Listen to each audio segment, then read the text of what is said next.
Jesús en realidad es el Señor. Dice que, bueno, es un tema, parece que de los más demandantes que Jesús exigió, ¿no? Para todo aquel que pone su mano en el arado y decidieron seguirlo, pues sin mirar atrás, ¿no? En la historia del cristianismo se dice que todos los seguidores de Jesús han sido desafiados por estas dos preguntas. ¿Verdaderamente Jesús es tu Salvador? Todos nosotros, pues sí, nos damos, sí, facilito, pues es que es por gracia, el Señor me regala la salvación y yo les recibo por fe. Pero la siguiente pregunta, ¿Jesús es verdaderamente tu Señor? Ahí es donde nos detenemos un poco, porque en realidad Jesús es el Señor de todos. En realidad es Jesús tu Señor. En realidad Jesús es mi Señor. Una vez que somos salvos, los cristianos queremos el poder de Jesús, ¿sí? La autoridad, pero no se ve la misma cantidad de cristianos dejándose gobernar por el Señor. También todos queremos la paz de Jesús, y lógico es la paz que el Señor nos da, nos prometió, es una promesa y nos da, pero no queremos que Él sea mi Señor. Amamos las promesas de Jesús, queremos que se cumplan en nosotros, pero no tanto que Él sea mi dueño, mi amo, el que me guía, el que me dice, esto haz. ¿Sí? No tanto eso. Pasamos en Navidad, hablamos de esto, ¿no? Lucas, en el libro de Lucas, en el primer capítulo 2, bueno, el ángel les dijo a los pastores que estaban velando una noche, les decía, no temas, porque aquí os doy buenas nuevas de gran gozo, y será para todo el pueblo. Y dice el versículo de Lucas capítulo 2, el versículo 11 dice, ¿cuál es la noticia, la nueva de gran gozo? Hoy os ha nacido en la ciudad de David un Salvador. Pero continuando leemos y nos ponemos atención y dice que es Cristo el Señor.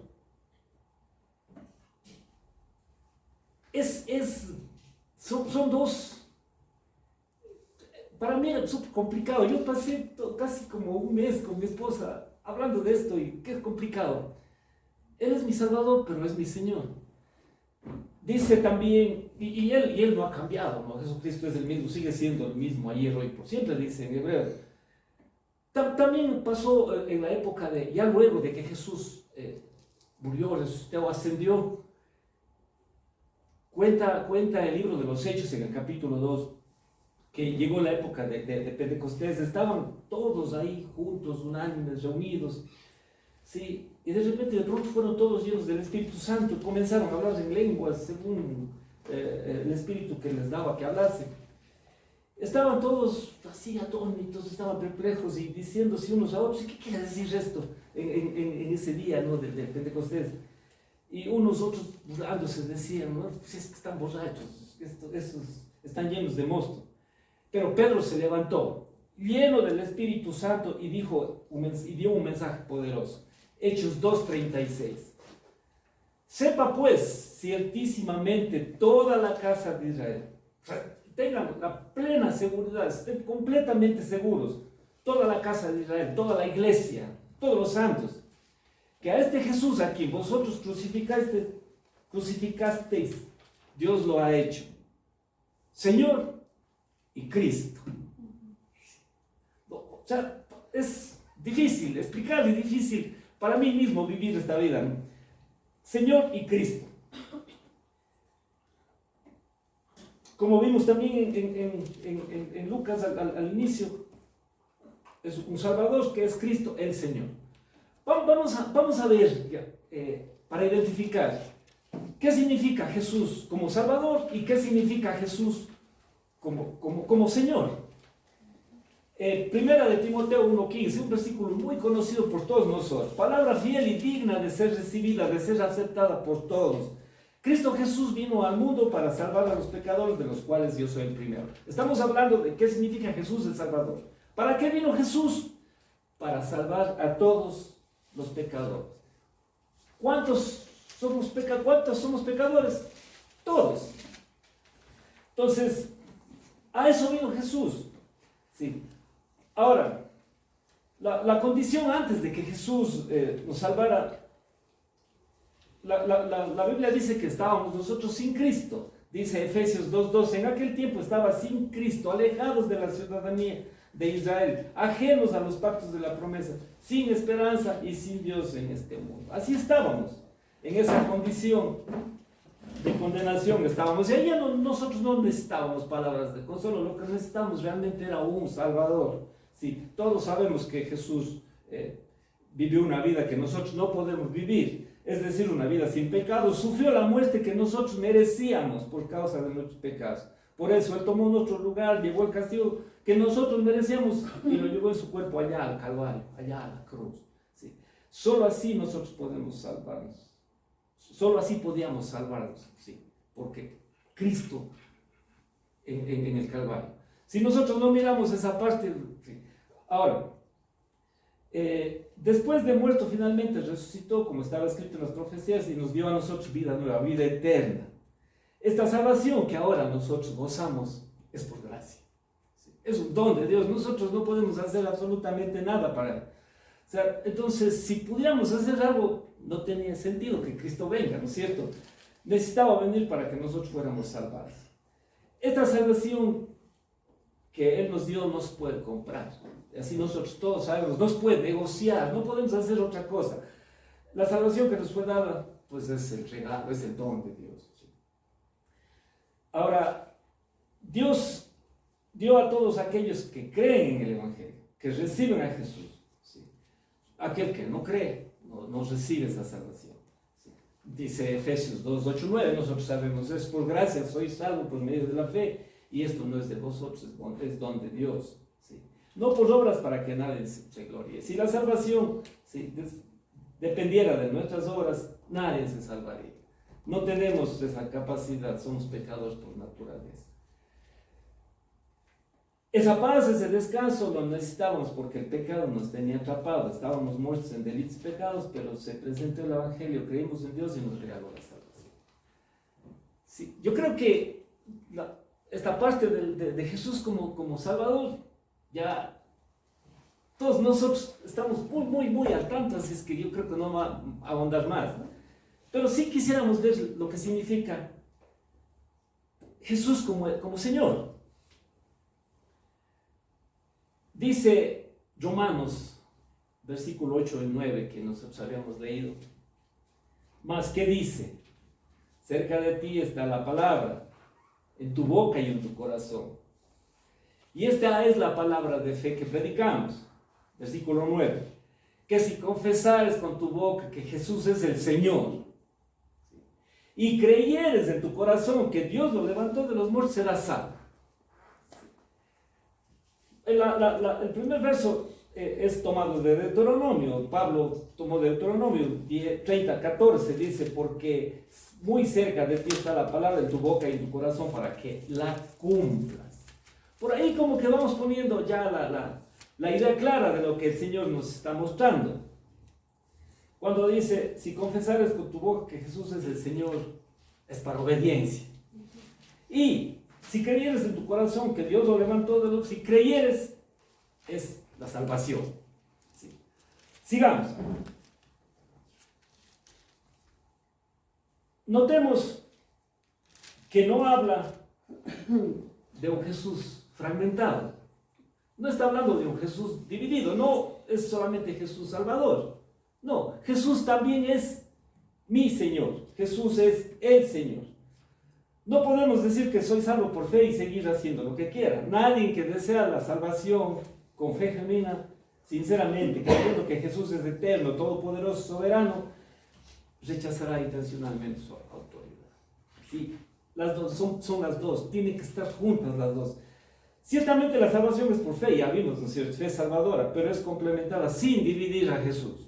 No podemos fragmentarlo, como dije, ¿no es cierto? Notemos que primero habla de confesar con la boca que Jesús es el Señor, es decir, que si es Señor es para obediencia, vamos a ver, y creer es para ser salvos. Ahora, la palabra Señor en el griego, del griego Kyrios, ¿sí? Es una bendición, de pronto hablamos de eso, ¿no? Es una bendición tener las traducciones. La palabra Kyrios significa Señor, amo, dueño, soberano, ungido, ¿sí? El que gobierna. ¿Y qué gobierna?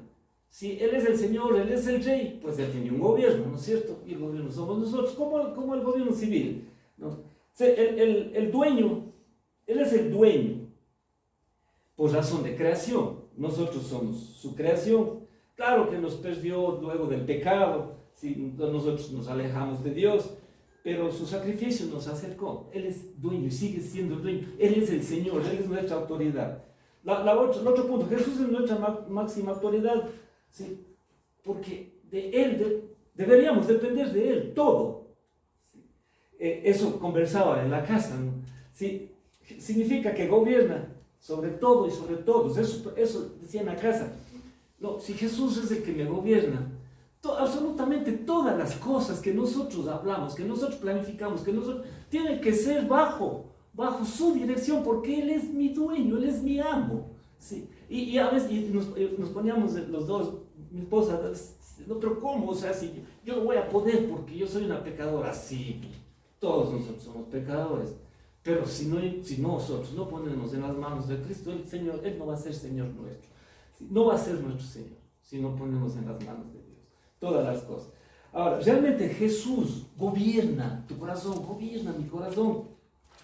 Sí, sabemos que en la época hablamos también hace un momento, ¿no?, de que todo es escrito en su tiempo, y esto de Señor en la época de Jesús, pues ahí el Señor era el César, Él era el Kyrios, Él era el dueño, Él era el amo, Él era el que gobierna el pueblo. Entonces, ¿qué pasaba en ese entonces? El cristiano que se convertía, luego ya los romanos, no, en la época de los romanos, el que se convertía cristiano, perdón, era un desafío tremendo. Estaba como revolucionario, ¿no? Porque estaba dejando al César como el Señor, y ahora mi Señor era Jesús. Sí, y lógicamente, pues eso resultaba en persecución y terminaba en muerte. El que confesaba que Jesús es el Señor era en esa época. No, hoy no. Hoy no, estamos viviendo en otra época distinta, totalmente. No, hoy nosotros, más es emocional lo que decimos, Señor, Salvador. Porque aparentemente todos nosotros, como tenemos esta espiritualidad dentro, sí, Jesús, nuestro Señor y nuestro Salvador, hablamos. Pero realmente es el Señor. Sí. Salvador sí, no habría inconveniente, ¿no es cierto? Porque es por gracia, yo creo.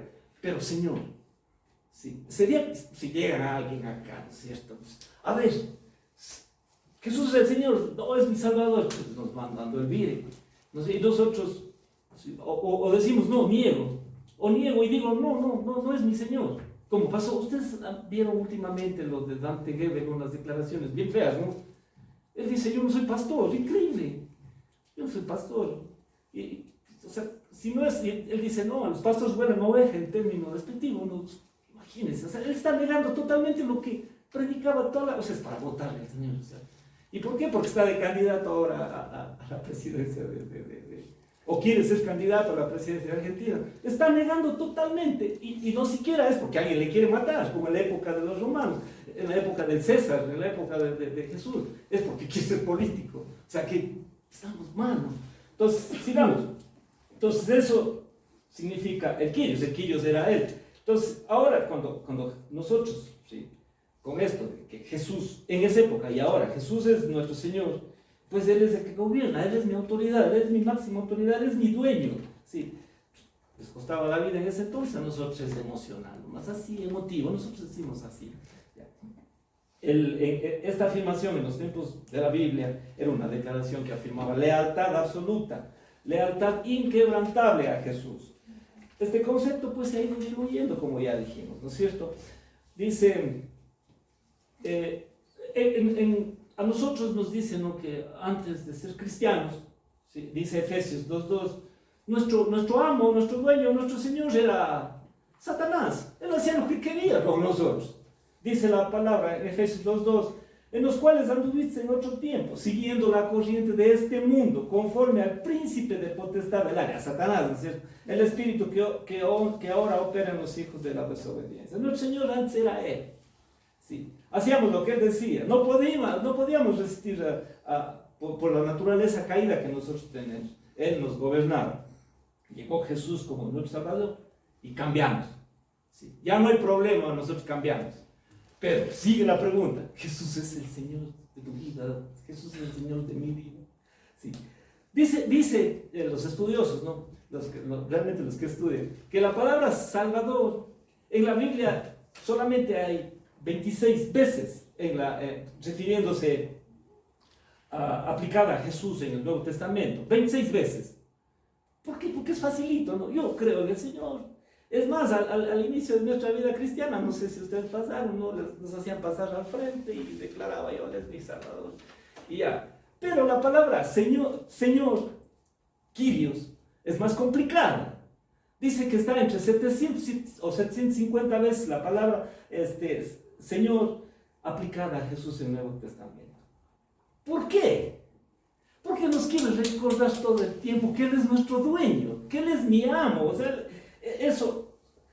Él quiere mostrarnos esa parte, y por eso todo el tiempo, o sea, Señor, sí, pero porque nos quiere decir, o sea, Él realmente, y por eso, en la época de Jesús, hay dos párrafos realmente que son muy confrontadores a nosotros, y como que nos desengaña realmente. O sea, es la misma Biblia la que nos dice, en Mateo 7, del 21 al 23, dice: no todo el que me dice Señor, Señor, entrará en el reino de los cielos. Dice la Biblia en lenguaje sencillo.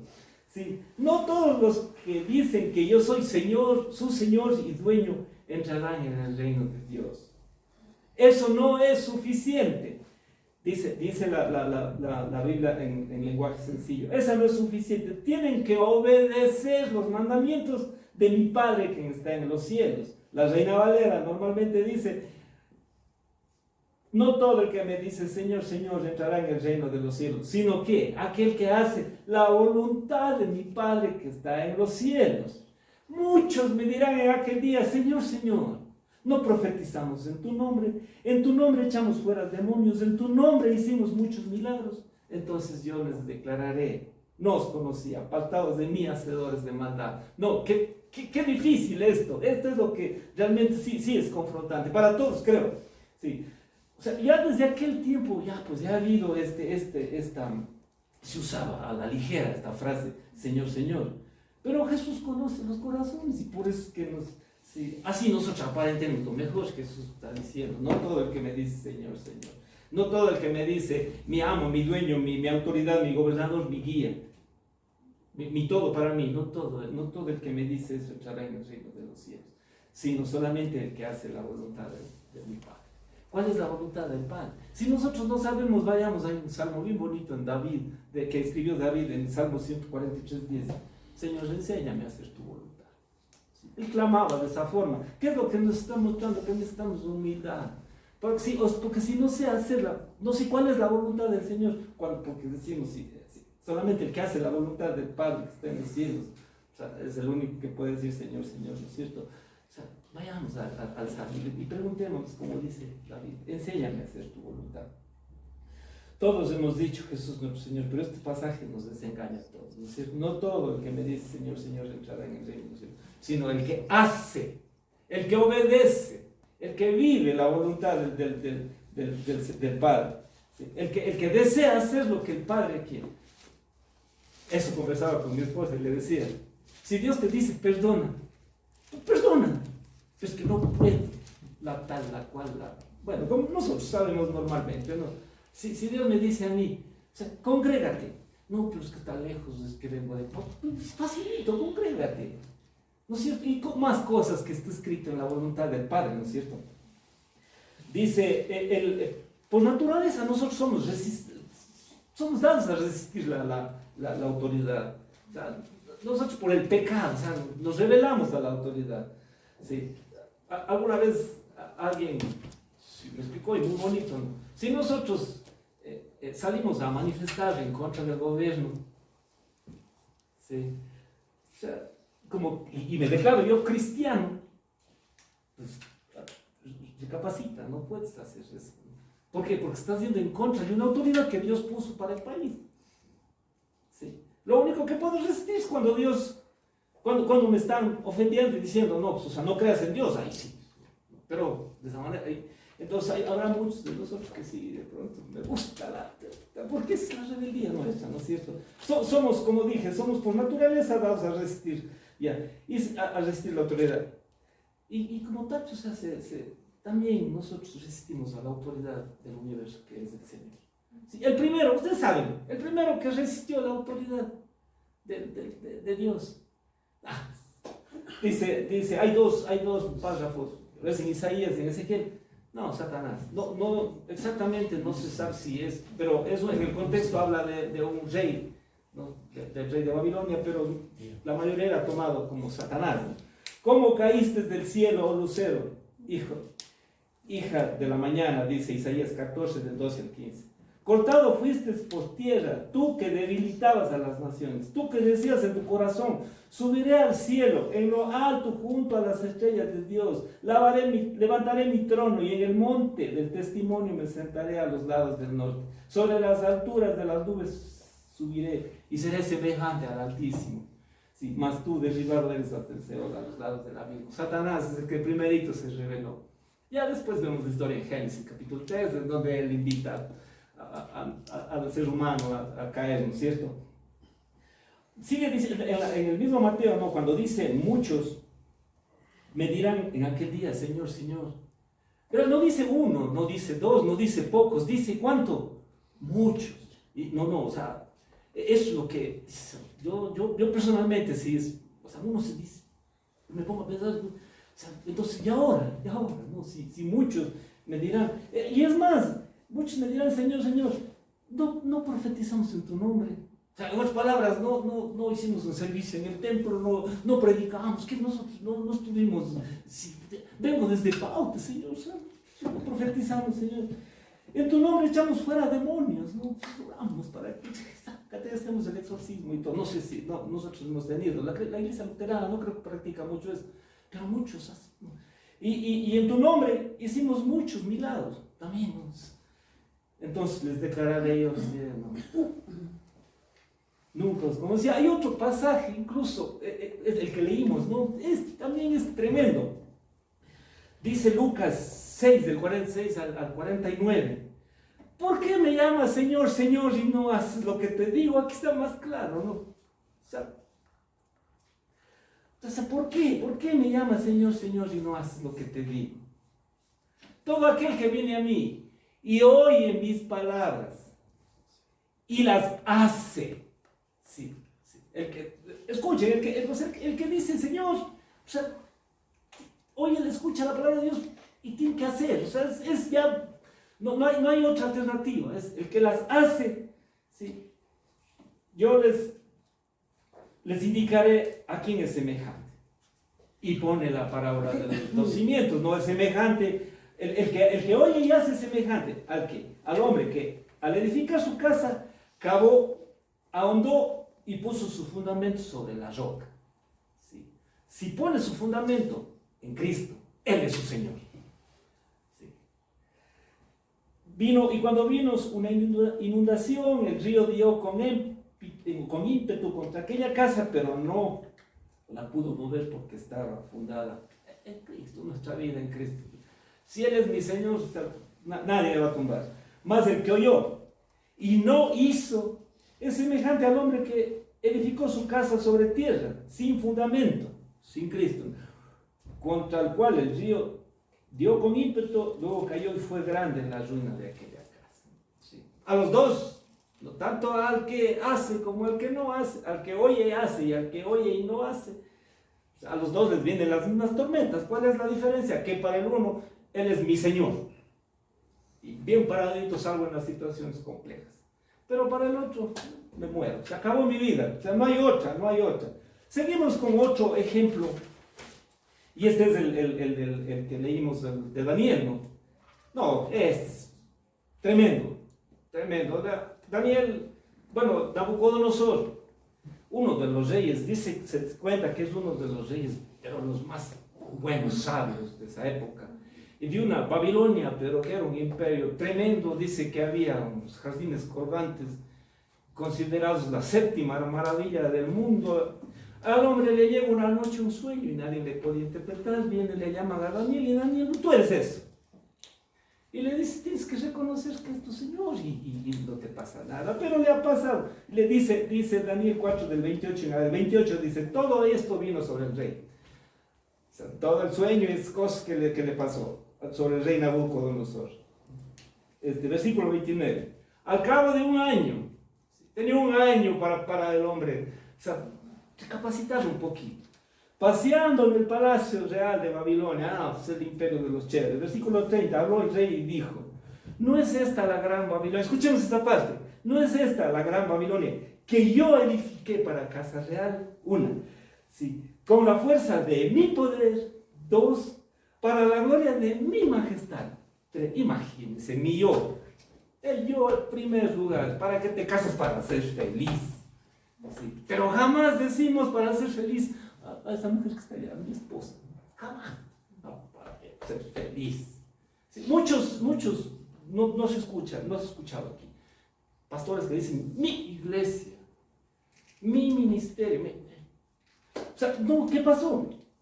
Yo era... O sea, esa semilla fue sembrada desde esa época. ¿Sí? Sigue hasta hoy, ha crecido, incluso parece que muchos cristianos riegan, ¿no? Seguimos hasta hoy con esto de yo. Está plantada todavía esa semilla. Versículo 31 de Daniel 4. Aún estaba la palabra en la boca del rey cuando vino una voz del cielo. A ti se te dice, rey Nabucodonosor, el reino ha sido quitado de ti. Cualquier gloria terrenal, cualquier posición que tengamos, si no reconocemos el señorío de Cristo, puede llegar el momento en que, ¿qué dice? El reino ha sido quitado. Puede ser quitado. Sí. Versículo 32. Y de entre los hombres te arrojarán, y con las bestias del campo será tu habitación, y como a los bueyes te apacentarán 7 tiempos, 7 años, dicen los estudiosos, pasarán sobre ti hasta que reconozcas que el Altísimo, soberano, dice el hebreo, el original, que el Altísimo soberano tiene el dominio, ¿sí? Hasta que reconozca, ¿sí? Los terian, ¿no? la tendencia de los últimos momentos, aquí está uno, ¿no? O sea, como animal. Oiga, y si nosotros podemos ver, todavía el mundo está actuando de esa forma, como un animal. Sí, un ejemplo muy feo sé poner siempre a mi esposa. Nosotros decimos, y lógico que vamos a ver, no, que Dios nos dio la razón, pero a veces actuamos sin razón. En cualquier cosa. ¿Por qué? Porque Cristo no es mi Señor todavía. Porque si Él es mi Señor, razona, como el hijo pródigo, ¿no? Sigue diciendo, en la misma hora se cumplió la palabra sobre Nabucodonosor. Fue echado entre los hombres y comía hierba como los bueyes, y su cuerpo se mojaba con el rocío del cielo hasta que el pelo creció como plumas de águila, sus uñas como de las aves. Sí, así está la sociedad, viviendo así, de esa forma. Sí. Mas al fin de tiempo, yo, Nabucodonosor, dice, alcé mis ojos al cielo. Esa es la clave. Sí. Cuando de pronto se nos funde el cable, alce los ojos al cielo. A mí mismo, yo mismo, alza los ojos al cielo. Sí. A veces, siempre voy a poner yo mi hogar, de ejemplo. A veces, no, tengo que mirar al cielo. Sí. Y se apacigua mi vida. Y llega la paz, la tranquilidad. Esa es la clave. Filipenses 2:10 dice, para que en el nombre de Jesús se doble toda rodilla de los que están en los cielos, en la tierra y debajo de la tierra. No esperemos que sea demasiado tarde. Arrodillémonos ahora para reconocer que Él es mi Señor. ¿Sí? ¿Es mi Salvador? Sí. ¿No? Porque creímos, porque es por gracia, porque Él me mandó, me dio, y yo solamente acepté, ¿sí? Creí. Pero Señor, todavía está la pregunta. ¿Es tu Señor? Sí. Mi razón, alcé los ojos al cielo y mi razón me fue devuelta. Toda la capacidad de Dios que le puso al ser humano de razonar, nos fue devuelta. Alzamos nuestros ojos al cielo, solo entonces vemos que la ley de Dios es mejor para nosotros. Sigue diciendo, y bendije al Señor. ¿Sí? Alabé y glorifiqué al que vive para siempre, cuyo dominio es sempiterno y su reino por todas las edades. ¿Sí? Escuchemos aquí, todos los habitantes de la tierra son considerados como nada. ¿Cómo somos considerados? Dice, como nada. Y Él hace según su voluntad en el ejército del cielo y en los habitantes de la tierra, y no hay quien detenga su mano ni le diga qué hace. En el mismo tiempo mi razón me fue devuelta y la majestad de mi reino, mi dignidad y mi grandeza volvieron a mí. Todo fue devuelto. ¿Sí? Pero esta vez Él le tenía a Dios más alto que Él. Antes era yo, no, hoy era Él, Dios Altísimo, era lo mejor para Él. Si Jesús es mi Señor, la obediencia y la sumisión, ¿sí?, no son para ser aceptados por Él, sino mi obediencia y mi sumisión son porque ya fuimos aceptados y por eso nosotros obedecemos. Obedecemos por amor, no para ganarnos la salvación que fue por regalo. Concluimos pues que Jesús no le podemos partir en dos, no le podemos fragmentar. Es Señor y es Salvador, todo el tiempo, desde la eternidad hasta hoy. ¿Sí? Jesús es nuestro Salvador por gracia, pero es mi Señor por derecho de creación. Jesús no es mi Señor porque le obedezco, sino le obedezco porque Él es mi Señor. Gracias.